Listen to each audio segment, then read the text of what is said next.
It was a crisp, sunny morning when the 83-year-old woman decided to visit her favorite diner. She had been coming here for years, ever since she was a young woman with children in tow. Over the decades, she had watched the town change, seen new families move in, and witnessed old friends leave or pass away. Yet through all these changes, this little diner remained the same. The red vinyl booths, the chrome-trimmed tables, the small counter where the waitress always knew your name, all of it felt like home. On this particular morning, she had no special plans, just the simple desire to enjoy her usual breakfast and a quiet moment with her thoughts. She loved the routine, the comfort of familiar surroundings, and the small conversations that brightened her day. She walked slowly, using her cane to steady herself, and nodded politely at the people she passed. Her movements were careful but unhurried, the kind that comes from years of experience and patience.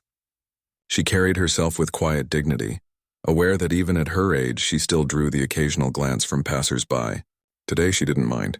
She had always believed that respect came from how you treated others, not how they treated you. She entered the diner and was greeted by the usual hum of chatter, the smell of freshly brewed coffee and the soft clatter of plates and silverware.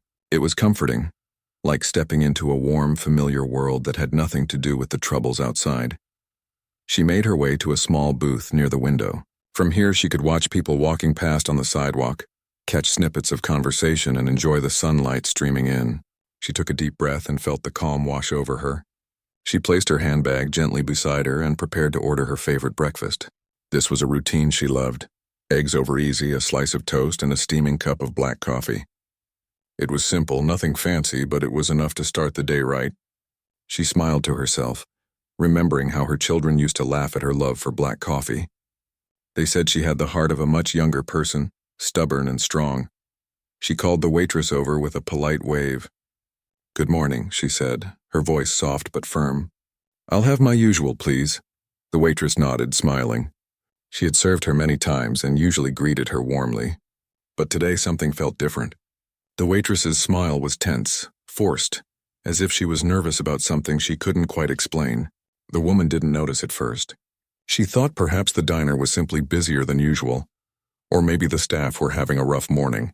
She didn't mind. She had patience, and she always tried to give people the benefit of the doubt. As she waited for her food, she noticed a manager walking briskly through the diner. He stopped for a moment, glanced at her booth, and then continued without a word. The woman felt a small pang of unease but shook it off. She had known people to be busy, preoccupied, or stressed. She focused instead on the view outside the window, the familiar street, and the people going about their mornings. A man with a briefcase walked past. A young couple pushed a stroller, and a child waved to her as he ran by. For a moment, everything seemed perfectly normal. That calm, however, didn't last. Moments later, the manager returned and approached her booth with a tense expression. "Excuse me, ma'am," he said. "We need to ask you a few questions." The woman looked up, confused. She had done nothing wrong. "Questions about what?" she asked politely. Her voice betrayed no fear, only a quiet curiosity. The manager's eyes flicked nervously around the diner, and he hesitated. We've had some reports about items being taken without payment," he said slowly. His words felt strange, almost awkward. The woman blinked, taken aback. "I don't understand," she replied. "I haven't taken anything. I came here for breakfast, as always." She gestured toward her handbag, neatly closed and resting beside her. "Everything I need is right here." The manager's face tightened. He seemed unsure how to proceed. The other patrons began to notice. Whispers started around the diner, people glancing toward the booth. The air shifted from calm to tense. The woman noticed the sudden change in energy and felt a familiar unease creep in. She had faced unfair treatment before, even in her younger years. But she had always believed that truth and dignity would protect her. She tried again, speaking softly but firmly. "Sir, I have been coming here for decades. I am a regular. You can ask the staff, and they will tell you I have never caused any trouble." She hoped this reminder of her long history with the diner might calm the situation. Instead, the manager seemed to grow more suspicious. He stepped back, signaling for another employee to come over. The woman watched, confused and increasingly worried. She had done nothing wrong, and yet the tension in the room grew as if she had. She felt the weight of years pressing down. The frustration of knowing that her age and her skin color were suddenly being seen as reasons for doubt. She had lived through times when society judged her unfairly, but she had hoped those days were behind her. Now it felt like history was repeating itself in a quiet, ordinary place. Before she could respond further, the sound of sirens broke the murmurs in the diner. The manager had called the police. The woman's heart sank. She had always trusted the law to protect people, not to treat them as suspects without cause. She tried to explain once more, her hands raised slightly in a gesture of peace. "Please, I haven't done anything. I just want my breakfast. You can check the receipts, the cameras, anything you need." But her words seemed to vanish in the tense air. The officers arrived quickly, their presence commanding attention.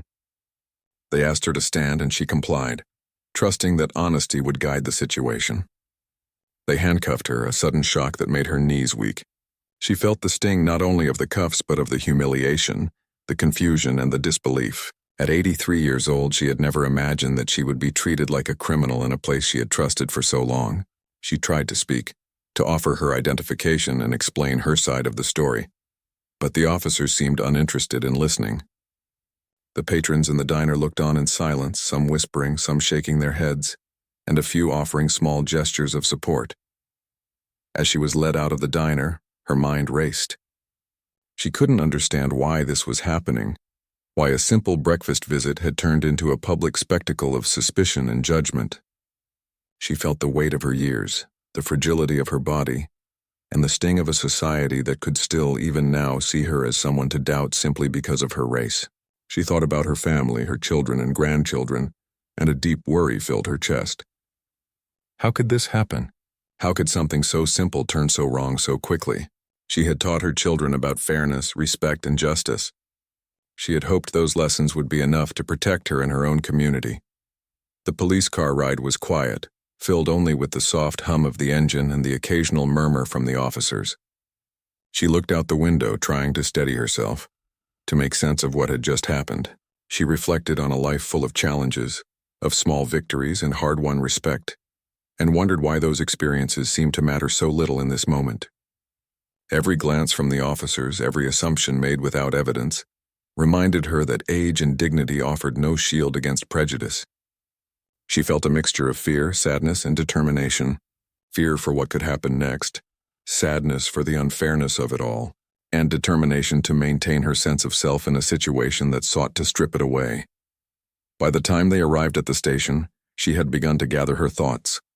She reminded herself that she had lived through many storms and survived, and she could survive this too. She would need to rely on her wits, her calmness, and the knowledge that truth was on her side. Her mind drifted to her son, a respected attorney who worked for the Department of Justice. He would know how to handle this, she thought. Just the thought of him gave her a small measure of comfort amidst the humiliation. She resolved that as soon as she could, she would contact him. He would understand and he would act. The officers led her into a small holding area. The room smelled of disinfectant and carried an echo of loneliness and anxiety. She was seated on a hard bench, her hands still cuffed, and she watched as others were processed around her. None of them were her age.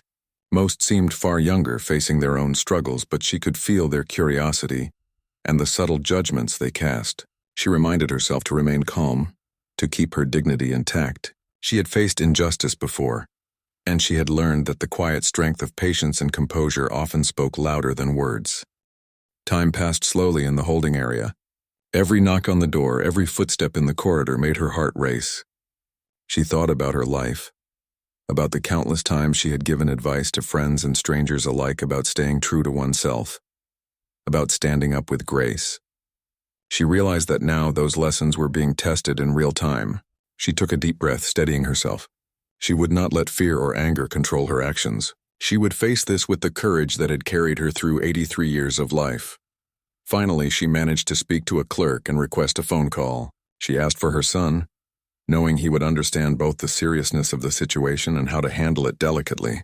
As she waited for the connection, she reflected on the surreal nature of the morning. A simple trip for breakfast had turned into an ordeal of suspicion, misunderstanding, and injustice. Yet she felt a spark of hope, knowing that the person who could help her most was just a call away. She closed her eyes briefly, took another deep breath, and prepared herself for the next steps. The day had started like any other, but she knew her courage and determination would guide her through what lay ahead.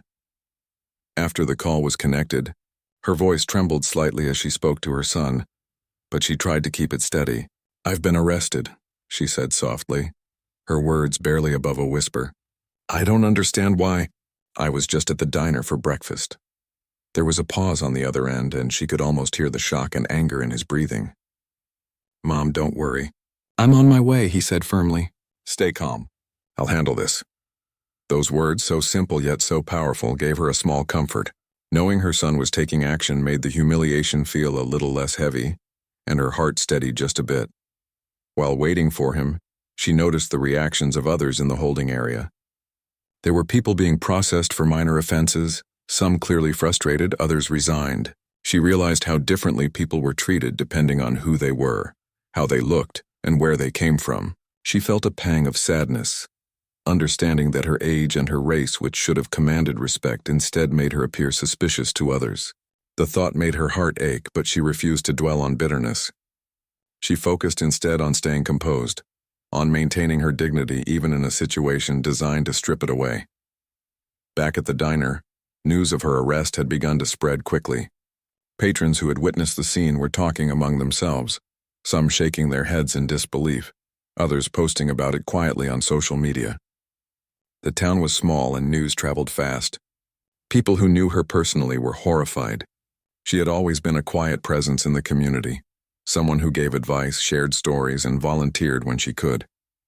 The idea that she could be publicly humiliated in this way shocked everyone. Her friends and neighbors began calling the diner, demanding answers and expressing outrage at the treatment she had received. Meanwhile, her son was already coordinating with the local authorities. He explained calmly but firmly that his mother had done nothing wrong, that she was a respected member of the community, and that her arrest was entirely unnecessary. He requested that she be released immediately and that the matter be investigated. As a high-ranking attorney at the Department of Justice, he knew exactly how to navigate such situations, but he also knew that even legal expertise sometimes met resistance. He had to be firm, persuasive, and careful, balancing authority with diplomacy. He spent time on the phone with police officers, the station manager, and even local media contacts, ensuring that the truth of the situation would come to light. Back in the holding area, she was finally able to sit more comfortably as a sympathetic officer came over to check on her. He apologized quietly, explaining that he wished the situation could have been handled differently, that he understood her frustration.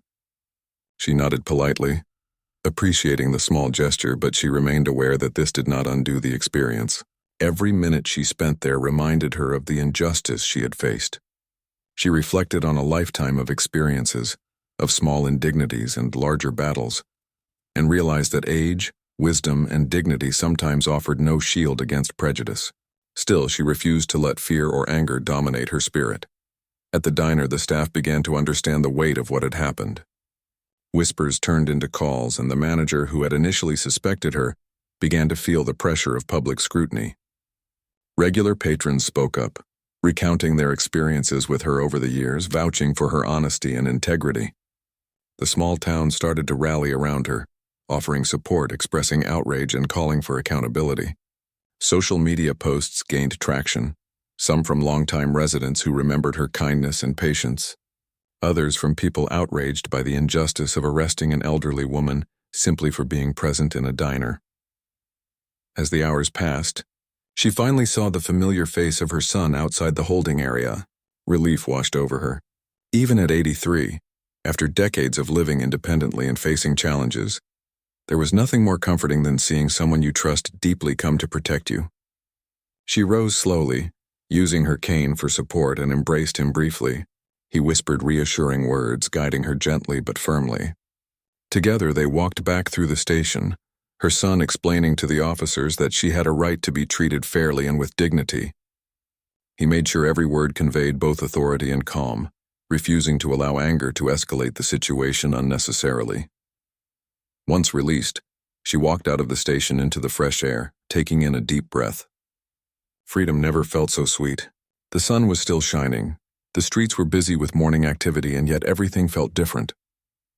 The events of the morning had cast a shadow, but also illuminated a truth she had long known.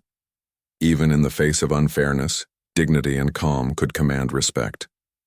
She held her son's arm as they walked back to the car, grateful for his presence and the comfort it brought.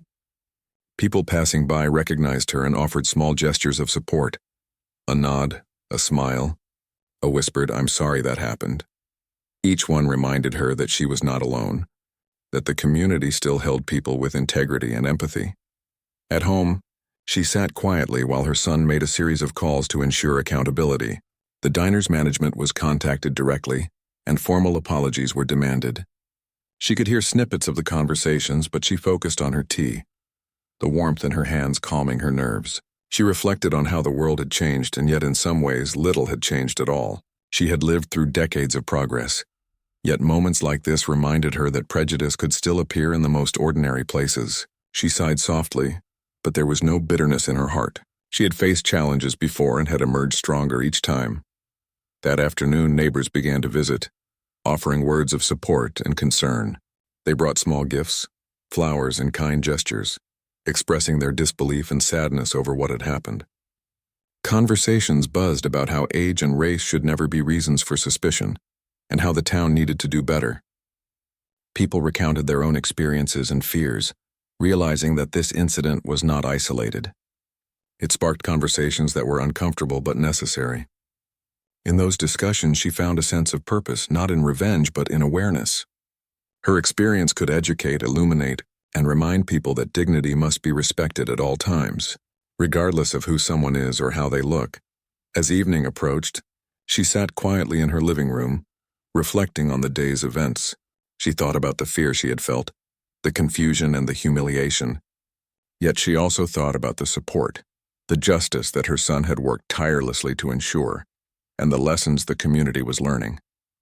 She realized that in every challenge there was an opportunity to influence change, to teach empathy, and to inspire fairness. Even at 83, she knew her story mattered. She knew that her response, calm, dignified, and unwavering, was just as important as the legal action being taken. That night she lay in bed, her mind replaying the morning over and over. She thought about the diner, the officer, her son, and the neighbors who had supported her. A wave of gratitude and quiet pride washed over her.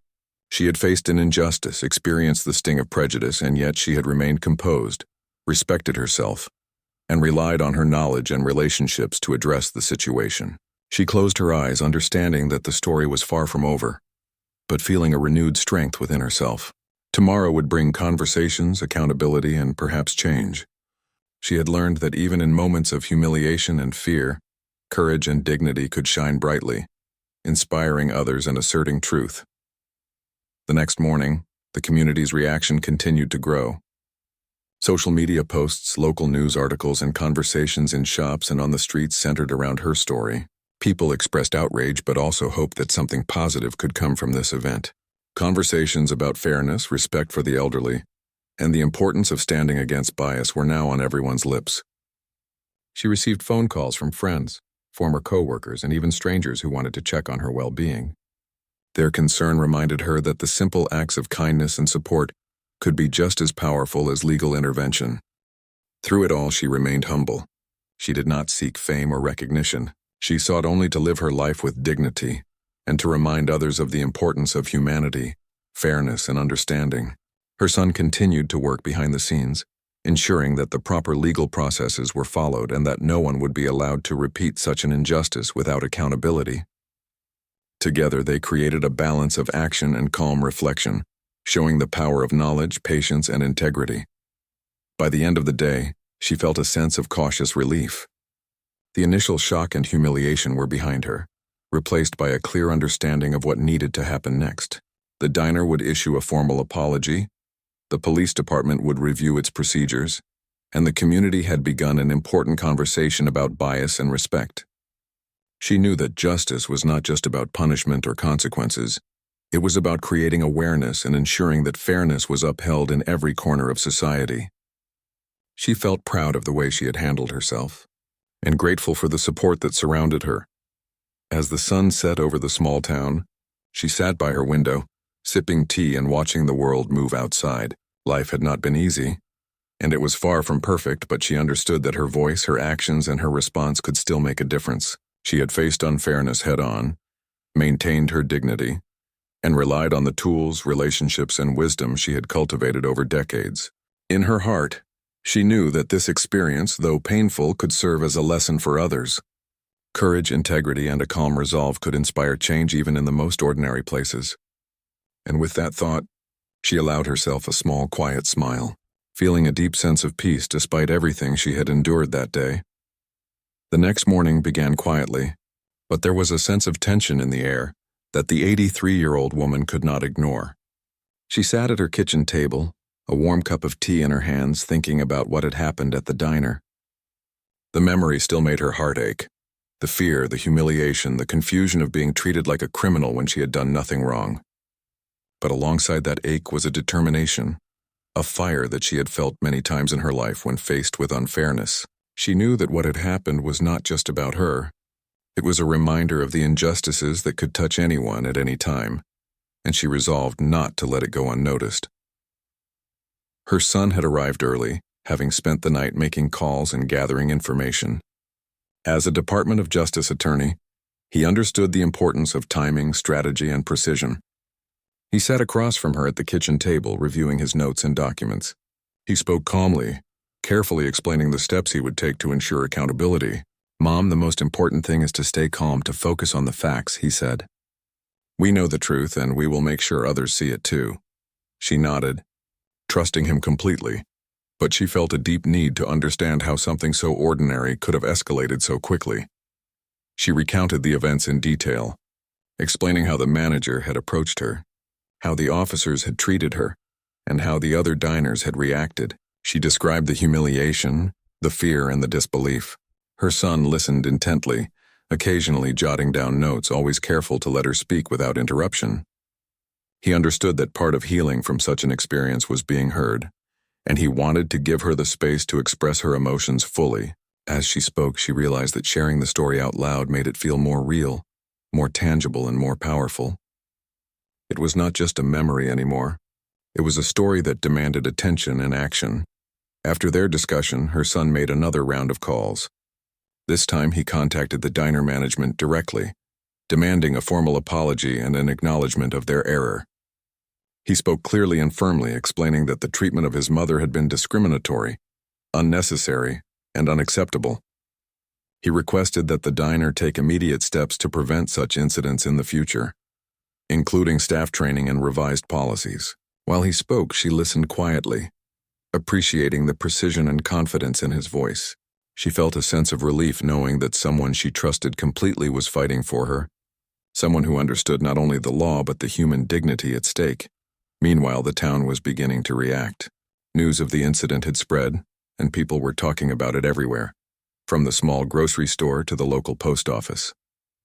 Social media posts circulated quickly, recounting the arrest of an elderly woman who had done nothing wrong. Friends, neighbors, and strangers alike expressed shock and outrage. They shared stories about how they had known her for years, how she had always been kind, patient, and respectful, and how such treatment was unthinkable. The conversation sparked debates about fairness, race, and age, with many realizing that these issues were not distant or abstract, but could happen to someone they knew and respected. Her son arranged a meeting with local law enforcement and the police chief. He wanted to ensure that the incident would be thoroughly investigated and that procedures would be reviewed to prevent future occurrences. At the meeting, he calmly presented the facts, highlighting the timeline, the actions of the diner staff, and the unnecessary escalation that led to her arrest. He emphasized the human impact, the fear, the humiliation, and the violation of trust. He spoke not only as an attorney, but as a son defending his mother, insisting that justice required accountability. The chief listened carefully, taking notes and asking questions, realizing that the situation demanded more than a simple apology. It required systemic reflection and change. Back at home, the woman was reflecting on her own feelings. She thought about the vulnerability of being elderly, how society often overlooks the dignity of older individuals, and how that vulnerability could intersect with race to create deeply unfair situations. She realized that the experience, painful as it was, had also given her a sense of purpose. She could use her story to help others, to highlight the need for fairness, respect, and awareness.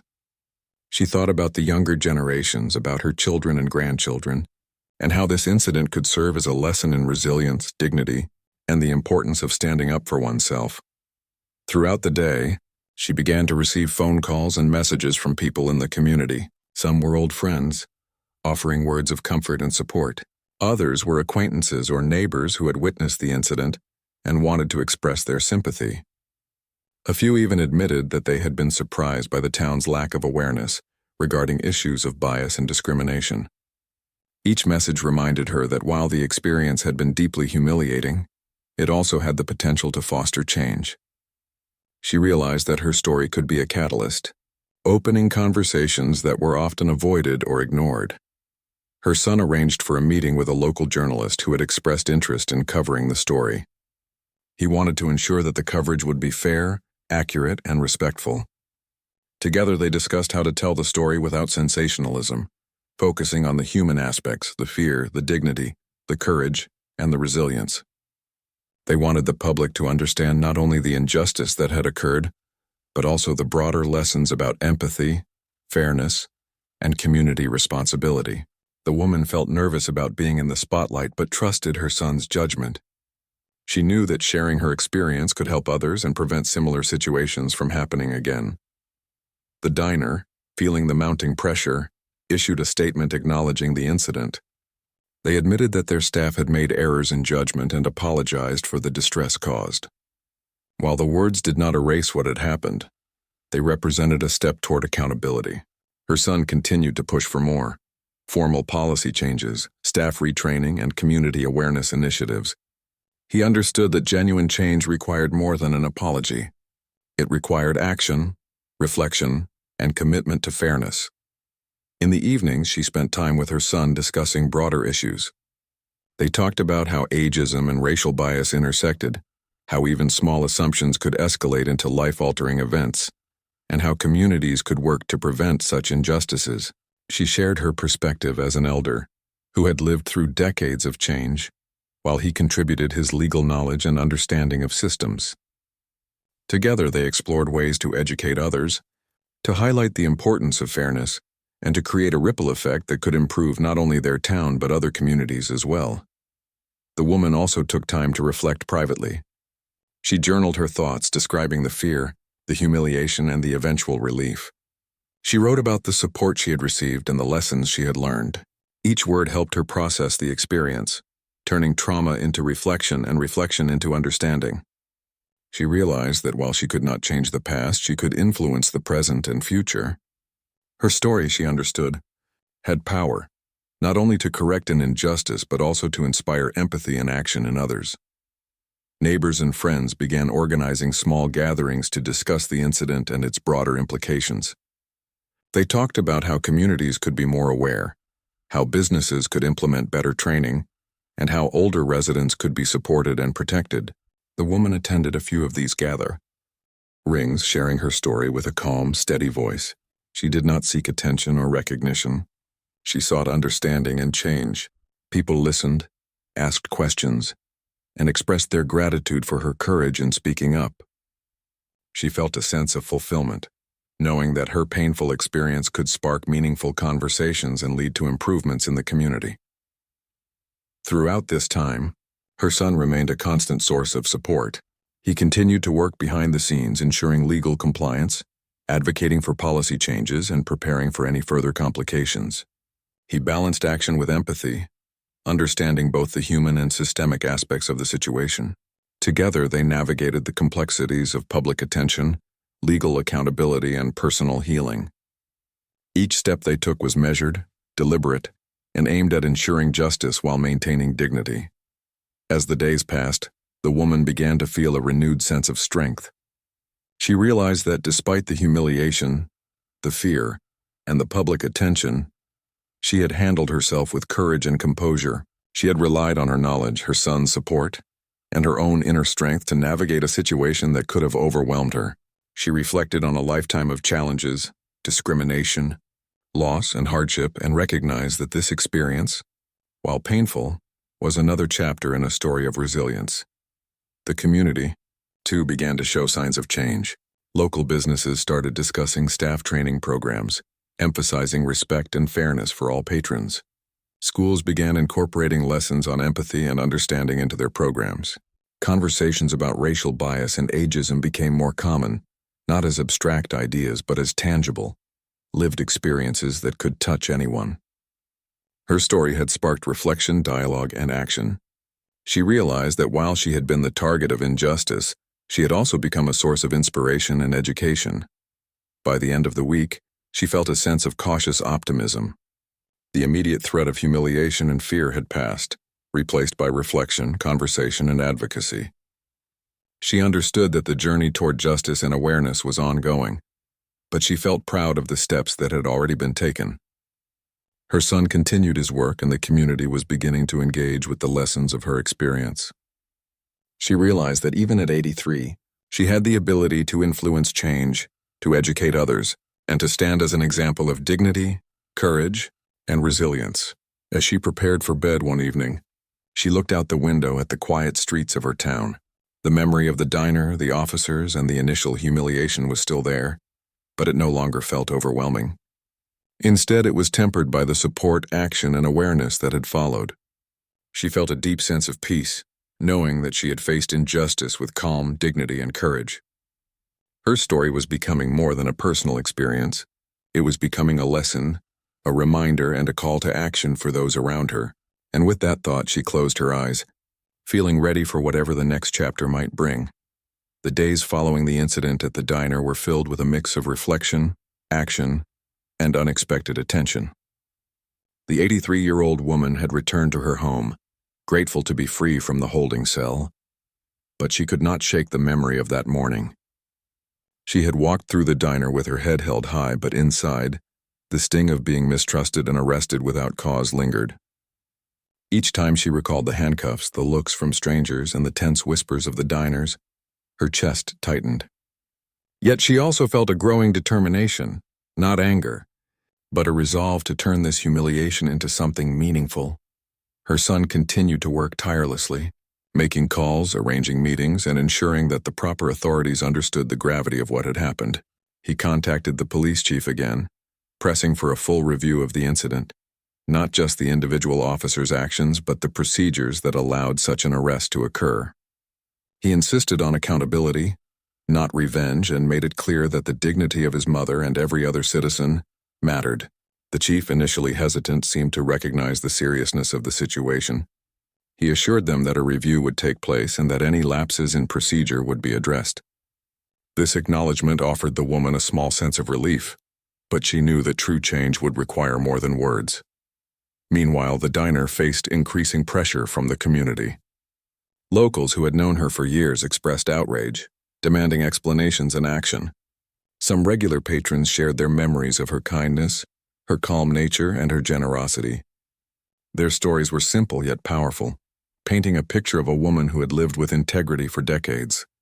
The management realized that the incident had affected not just one individual, but the reputation of their establishment. They issued a formal apology, acknowledging their error and promising staff retraining to prevent future discrimination. The words were necessary, but for the woman, the real satisfaction came from seeing the acknowledgement of wrongdoing and the steps toward improvement. The woman and her son arranged a private meeting with the diner's management to discuss the next steps. She spoke softly but firmly, explaining how the arrest had impacted her emotionally and physically. She described the fear, the humiliation, and the loss of trust she felt. The managers listened, occasionally nodding, clearly uncomfortable but attentive. Her son interjected at key points, ensuring that the conversation remained focused on accountability and the prevention of future incidents. Together, mother and son presented a united front, calm, measured, and unwavering in their insistence on justice. Throughout the day, the woman received messages of support from across the community. Neighbors, friends, and even strangers reached out to express their sympathy and solidarity. Some offered small gifts, others shared encouraging words, and a few admitted that the incident had prompted them to reflect on their own biases and assumptions. Each message reminded her that she was not alone, and that her experience, though painful, had the power to create awareness and inspire change. She began to see that her story had become more than a personal ordeal. It was a lesson for the community, a reminder of the importance of fairness and dignity. Her son continued to monitor developments closely.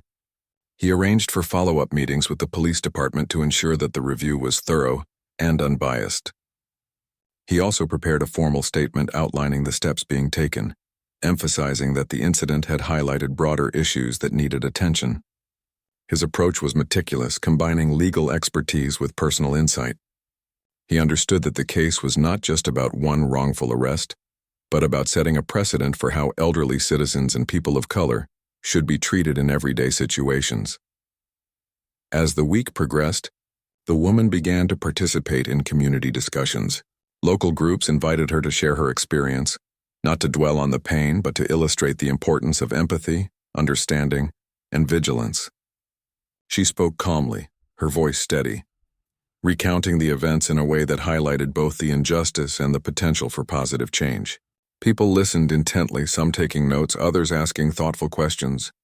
Her story resonated because it was real, personal, and relatable.